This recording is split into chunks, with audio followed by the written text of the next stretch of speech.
In an unprecedented episode, a fierce battle unfolds between Roxy's army and the humanoid monsters.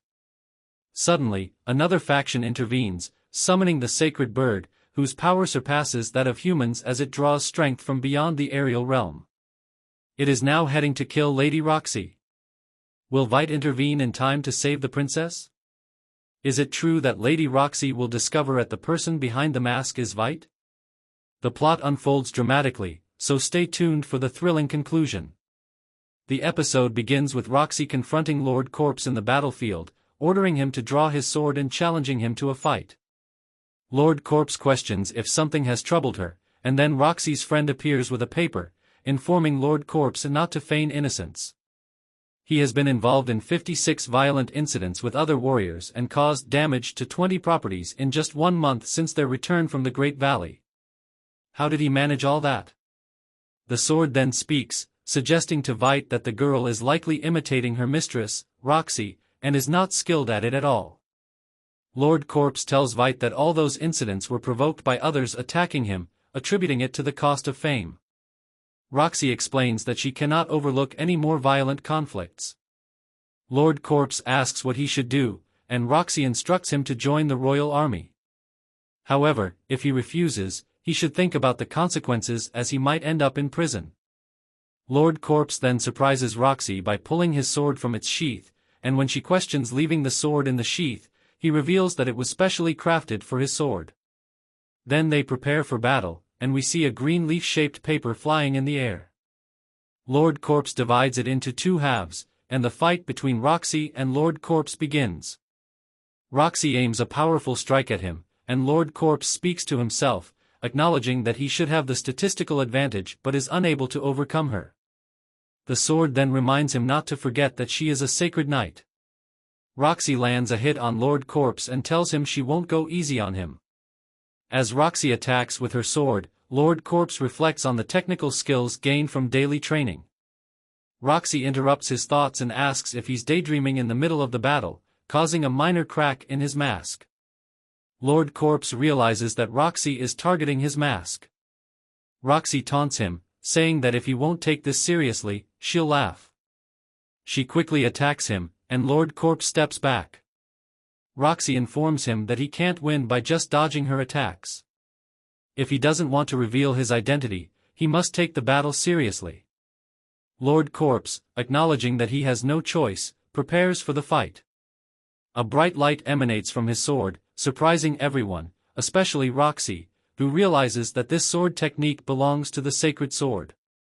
Lord Corpse explains that the sheath is specially crafted for his sword and enhances the techniques of the sacred sword. Roxy expresses astonishment that he can use such a technique without an actual sacred sword. Lord Corpse tells Roxy that he mentioned before that the sheath is made specifically for his sword and that, in reality, it is an addition to his weapon, enhancing the techniques of the sacred sword. Roxy remarks that if he has the skill to wield arts of this kind, he must have been a former sacred knight. However, Lord Corpse corrects her, stating that he is just an ordinary warrior. Lord Corpse then launches an attack on Roxy, and we see Roxy's friend, who is visibly frightened, as she realizes that Roxy is at risk of losing. Lord Corpse delivers a powerful blow to Roxy, causing her to step back. He tells her that he will win now. A surprise awaits Lord Corpse as he notices Roxy's necklace shaped like a butterfly, realizing it is made of that precious gem. Meanwhile, Roxy attacks him, striking his sword to send it flying upward. She informs him that she left an opening for her to attack, and Lord Corpse admits that he missed it. Roxy's friend then speaks up, stating that Lady Roxy will not lose to a dull blade like his. Roxy questions Lord Corpse, asking why he's holding back in the fight. Lord Corpse claims ignorance, which angers Roxy, and she asks him not to pretend to be foolish. She inquires if his sword skills and fighting style were learned from Sir Harem, as it is evident because he trained her during her journey to the city. Vite confirms that it is indeed the case, and Roxy wonders why he is not putting up a serious fight.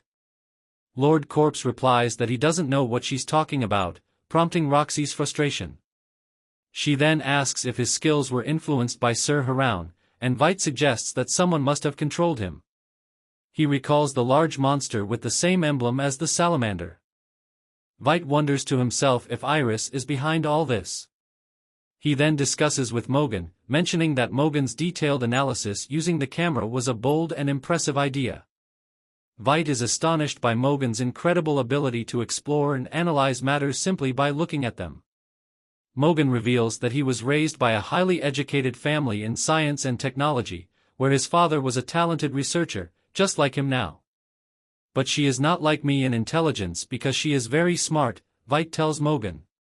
He explains that the cameras and artificial monsters were created using technology belonging to the city of Gallia.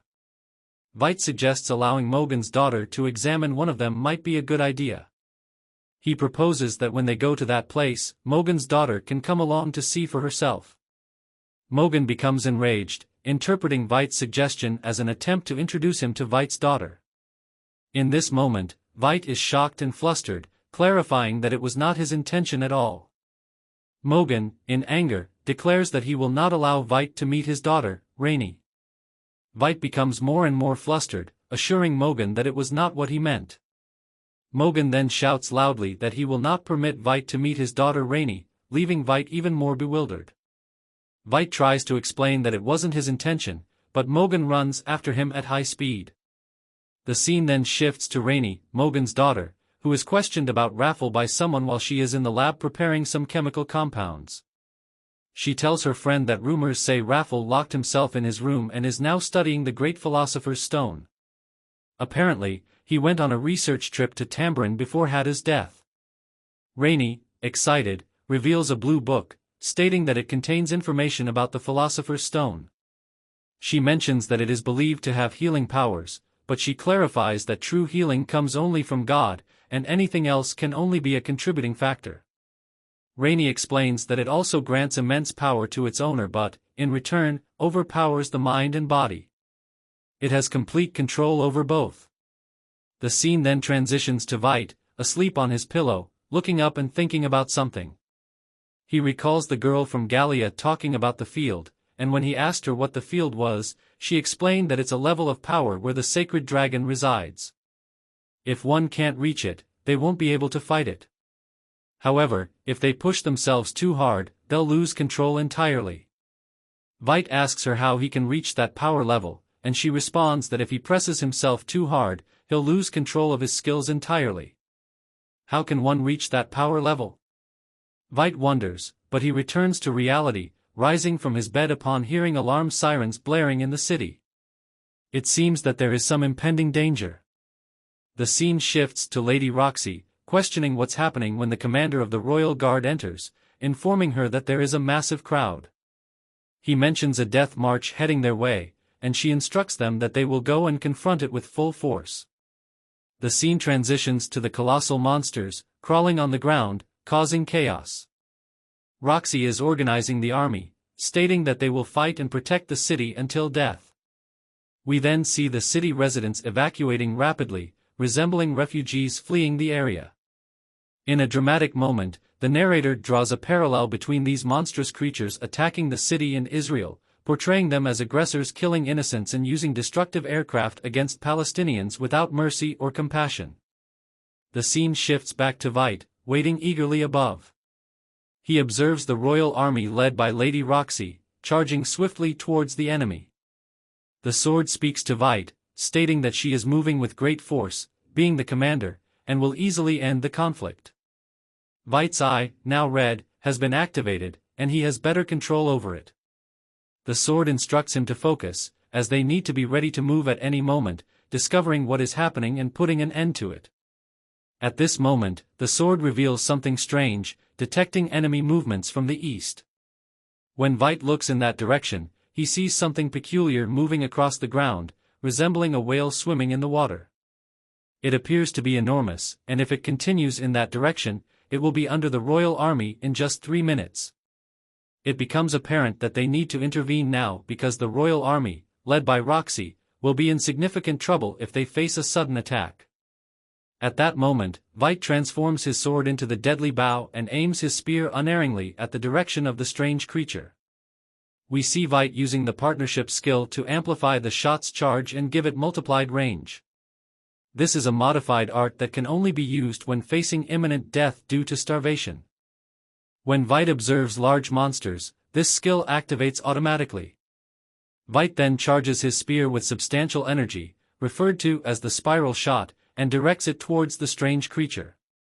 The projectile penetrates layers of the ground at maximum speed. The enormous monster appears, bearing the same emblem as the chimeras and salamanders. Upon seeing this monster and recognizing the emblem, Vite decides to reveal who is behind it this time. He runs into the void to attack the monster, and afterward, Vite laughs.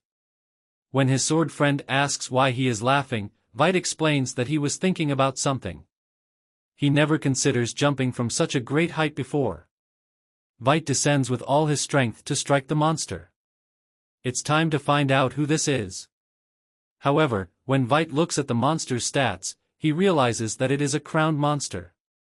Its endurance, magic, and spirit stats have all exceeded 10 million. Any holy knight would undoubtedly be in significant trouble facing such a creature. Continuing the translation into English, it appears there is more content, so please let me know if you'd like me to keep going. At this time, the sword requested Vite to transform it into the magical shield. Vite complied, protecting himself from the monster's attacks. Vite wasn't sure about the nature of what the monster was releasing, and the sword informed him that it was a powerful acid with a repugnant odor. It combined both acid and corrosion magic, making it dangerous not only physically but also magically. The sword warned Vite never to touch it, as the consequences would be fatal. Vite acknowledged the danger and understood that if the monster were cut, the acid would spread everywhere. He then used a heavily enhanced arrow with a significant amount of fire to strike the monster and evaporate the acid. However, the monster disappeared and reappeared behind Vite, intending to attack him. The sword explained that the monster had separated into 3 parts and sent one part after Vite to delay him from reaching Roxy. Vite, in response, used his power to transform the sword into another shape. The sword informed him that the monster was ignoring him, and it was just a trick. Vite wasn't convinced, thinking no monster could perform such a feat. However, he realized that the monster had only one core. After moving underground, it would have to resurface, and when it did, Vite aimed to crush its core. Then Vite jumps towards the monster with his powerful sword, unleashing a shot of the blood orbital Terramugen, a highly charged projectile. The sword expresses concern as they haven't tested this before, but Vite assures it can penetrate any defense and reach the core rapidly. Vite fires this shot at the monster, activating his predatory skill, but he doesn't understand why it isn't affecting him. He managed to extract the monster's soul, yet nothing happens to him. Suddenly, a figure appears on a mountain, and Vite becomes tense because the person wears a mask similar to his, manipulating perception like his own mask. He thinks it might be Iris imitating him and rushes towards her to confirm. However, when Vite looks at the sword that the masked person carries, he finds it's a weapon from the deadly sins, the Black Pistol Sword. This makes it highly probable that this girl is Iris. At this moment, the sword understands that what happened to these monsters is a kind of magical shot that brings out latent power, leaving the essence intact. So, the core remains separate, and this is what the enemy, who duplicates endlessly, does. This formidable foe is a severe adversary for Vite. Suddenly, one of the monsters attacks Vite to kill him. Vite decides to counterattack by entering its body, fighting with immense ferocity. The sword informs him that if his stats suddenly rise, he might push his skills to work excessively. Vite decides to kill Iris and shoots an arrow towards her, but she effortlessly deflects it with a magical barrier. His sword warns him, saying, "Look at your stats, you've reached the highest level a human can achieve. Now, you must ascend to non-human levels like the Field A." In this critical moment, Vite realizes that his attacks are ineffective against this formidable force. His sword informs him that anyone who has reached Field A is immune to the attacks of anyone else. Despite Vite's attempts to attack the mysterious person, he proves to be incredibly powerful, effortlessly repelling Vite's assault. The malevolent figure taunts Vite, stating that he's wasting his time. The malevolent person then strikes Vite with his sword and unleashes successive magical spheres. Vite swiftly activates his magical shield, deflecting the attacks, but he falls to the ground, blood pouring from him. Acknowledging the strength of his opponent, Vite resolves not to wait but to be ready for death, no matter the cost. In this moment, he requests his predatory skill to grant him the strength he needs. His power increases significantly, entering Field A, terrifying the malevolent person. Vite expresses gratitude for meeting him, acknowledging that he wouldn't have reached this level of strength without encountering him. He then strikes the malevolent person with his sword, but the adversary manages to deflect it with great difficulty. The malevolent person escapes by leaping high and using monsters to hinder Vite. However, Vite surpasses these obstacles. The malevolent person resorts to shooting numerous magical projectiles, but Vite, now able to see them clearly, dodges skillfully. Mephisto creates a smoke screen, suddenly appearing before the malevolent person. Vite attacks, shattering the malevolent person's mask into two halves. Suddenly, Vite discovers that the malevolent person is Nordren. Vite informs him that this is only half the truth, expressing more concern about Ares. Without warning, Nordren pulls out a small flute, whistles into it, and summons a large dragon in the sky heading west toward Lady Roxy. Nordren states that he and the sacred dragon will exert all efforts to kill her, urging Vite to do everything to stop them. Nordren unleashes numerous magical projectiles to hinder Vite from reaching Roxy. Surprisingly, a wall of slime monsters appears, attempting to delay him. Vite manages to overcome the obstacle from another side. We then shift to Lady Roxy with her soldiers, facing the challenging battle against these monsters. Suddenly, the sacred dragon appears, commanding the soldiers to find a safe place to hide. Lady Roxy stands alone to confront the dragon. The sacred dragon strikes her with a powerful blow, but Vite arrives just in time, using his strong shield to block the attack. The dragon attacks again, and Vite successfully deflects it once more. However, Nordren's mask shatters completely, enraging Vite. Vite, fueled by anger and determination, ensures that no one can harm Lady Roxy while he's present. He tells Lady Roxy that he hasn't seen her in a long time. The episode concludes, leaving viewers in anticipation of the next thrilling events. The narrative promises more excitement, and the audience is encouraged to subscribe to the channel and activate the notification bell for the latest updates.